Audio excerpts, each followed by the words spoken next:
Bueno, nos encontramos en uno de los escenarios en los cuales se habla mucho de que es un circo, de que es una jungla, donde hay muchos apetitos voraces por comerse uno entre otro, y esto se ve mucho también en la vida animal. Estamos aquí desde el Congreso de la República y vamos a hablar sobre unos personajes que infortunadamente uno no sabe si es bueno o es malo que los comparen con animales. Aquí se utilizan muchos términos sobre sapos, lagartos, ratas, micos, orangutanes, elefantes, vacas sagradas, en fin.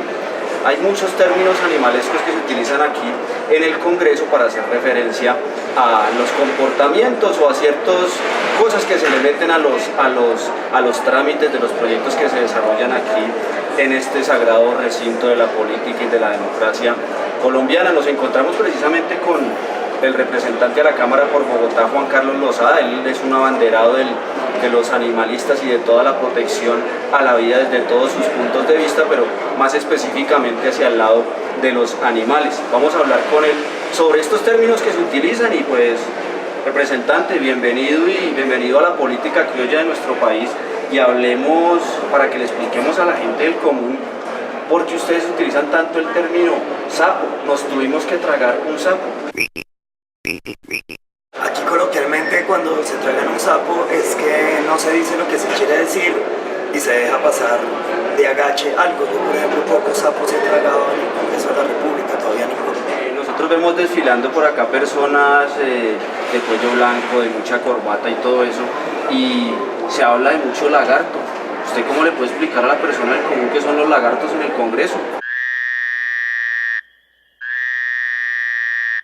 Pues primero lo que hay que decir es que todas las comparaciones de este tipo con los animales son a veces muy insultantes con los animales.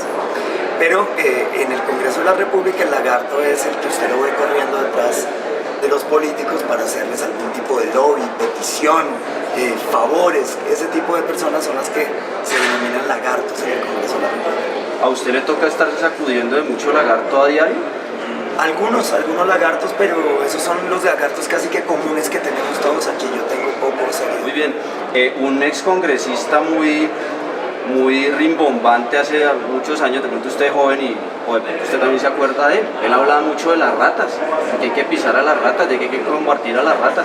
¿Cómo se le puede explicar a la gente desde la política qué es una rata?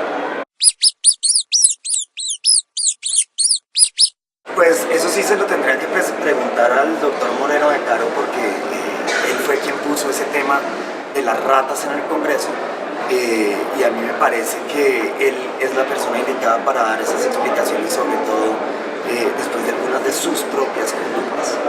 ¿Ha visto ratas de pronto por ahí de las roedoras? No, jamás. En el Congreso, ¿no? Creo que estamos libres de ese tipo de ratas. Hay buen aseo entonces, han fumigado bien, pero no con glifosato. No sé si han fumigado, pero van bien. Mire, por ejemplo, ahí va pasando un perro y esos no dejan que haya tanta rata.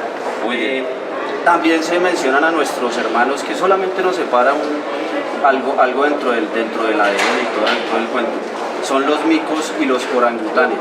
¿Sí hay una diferencia entre un mico y un orangután o eso es lo mismo cuando se está tramitando algo aquí en el Congreso de la República?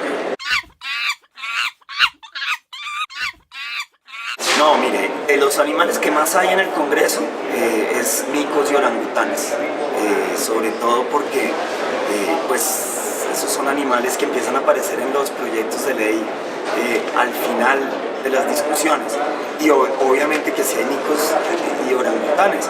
Por ejemplo, un mico es una palabrita que se cuelga en un artículo a última hora. Un orangután son cosas que son muy evidentes y que a veces aquí algunos se quieren hacer de la vista gorda. ¿Usted considera que en este debate al Plan Nacional de Desarrollo se metieron orangutanes o micos o eso se fue así? No, por ejemplo el orangután del artículo 177 del Plan de Desarrollo, que le permite a las concesiones que ya están dadas seguir haciendo explotación en los páramos de Colombia.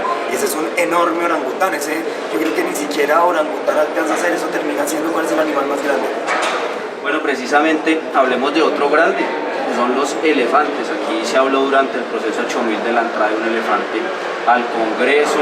¿Qué es un elefante? ¿Cómo le podemos explicar a la gente eso del elefante? Si hay una diferencia entre el elefante común o el elefante blanco, ¿qué es eso? Los elefantes blancos, por ejemplo, son los que costaron mucha plata y nunca llegaron a ningún lado. Eso es un elefante blanco. Algunas construcciones, le pongo el caso de la estación de policía de Bogotá, que cuánta plata costó y ahí está en obra negra todavía. Ese es un enorme elefante blanco del cual han sacado todos los provechos los corruptos de esta ciudad. Y luego pues algunos elefantes sigue habiendo por aquí todavía en el Congreso. Otro asunto un poco más amable por su condición es los flippers, los delfines. Usted tiene amigos y conoce personajes delfines de la política aquí en el Congreso. ¿Hay delfines de verdad? Hay delfines y algunos rosados. Delfines rosados también. ¿Y qué podemos hablar de los delfines rosados? Ya usted incluyó otro término. Son delfines que ya están en otra cosa distinta a la que estaban sus predecesores. ¿Esos delfines se pueden ahogar o la democracia no los deja? Pues creo que esos delfines saben nadar bastante bien. ¿Usted qué pensó cuando Armando Benedetti dijo que uno que otro gato estaba chiflando al presidente? ¿Eso no es insultar a los gatos o cómo piensa uno eso? Por supuesto, yo vuelvo y le digo, todas las metáforas de animales siempre van en contra de los pobres animales que son 1000 veces más honestos que los seres humanos, que son los que realmente están depredando este planeta, pero además haciendo todo tipo de cosas indebidas en algunas corporaciones de elección popular. Entonces aquí deberíamos empezar a cambiar esa terminología. Pero ya que usted está en el juego de los animales, pues evidentemente eso sí que es un insulto para los gatos. Muy bien, y finalmente hablemos de otros animales que son muy queridos por algunos y muy queridos por otros. No sé qué tanto sea para usted que es vegetariano, y son las vacas. ¿Usted considera que aquí en el Congreso hay vacas sagradas, intocables? ¿Usted podría decir, vea, este puede ser una vaca sagrada del actual legislativo o no? Esto aquí está lleno en ese sentido de vacas sagradas. ¿Usted sabe por qué se llaman vacas sagradas? Porque en la India las vacas son sagradas y nadie las toca, las dejan quietas, dejan que hagan lo que quieran en realidad. Y aquí obviamente hay unos que llevan ya mucho tiempo en esa condición. En el Partido Conservador uno muy conocido, el doctor Gerlain, una de las enormes vacas sagradas del Congreso. En mi partido, el Partido Liberal, el doctor Horacio Serpa, que me dice usted ya casi por cumplir los 80 años, cuántas veces ha sido senador de la República, y así muchos otros que siguen siendo vacas sagradas del Congreso. Y en este ambiente de las vacas sagradas, ¿usted cree que es provechoso la reforma al equilibrio de poderes para combatir un poquito las vacas sagradas que son los magistrados? Yo creo que sí, yo creo que este país está necesitando tocar algunas instituciones que no han sido tocadas ya durante demasiado tiempo y que evidentemente además están en el ojo del huracán de la opinión pública. Yo creo que eso le va a sentar bien a este país. Es nuestro invitado de hoy para la política criolla de nuestro país, Juan Carlos Lozada.